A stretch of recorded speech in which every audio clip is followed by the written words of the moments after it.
سفر دا مہینے دا آغاز ہو گیا ہے، محرم ختم ہو گیا ہے. آخر تے ایک کو گزارش کرنی ہے کہ محرم مک گیا ہے. محرم وچ کئی لوگاں میں ویکھیا بڑیاں احتیاطاں کردے نے.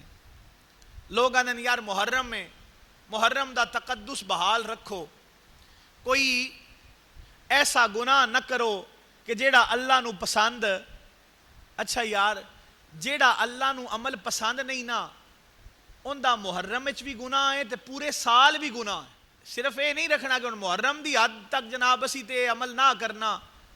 ایک گل دا خیال کر لینا ہے، اگر تسی محرم دے ایام نمازی بنے ہو تے پورا سال نمازی بننا ہے. اگر تسا محرم دے دنہ اچ کوئی گناہ چھڑے نے تے وہ پورے سال آستے تسا چھڑنے نے، ایک محرم دے مہینے آستے نہیں چھڑنے. صرف محرم آستے چھڑ دے ہو اس تو مراد ہے کہ تہاڈا امام حسین نال تعلق صرف محرم دی حد تک ہے. حسین صرف محرم دی حد تک یاد رکھن دا نا ہے، جدوں کہ امام حسین دا دے یاد رکھن دا نا نہیں، مہینہ یاد رکھن دا نا نہیں، بلکہ پورا سال یاد رکھن دا نا ہے.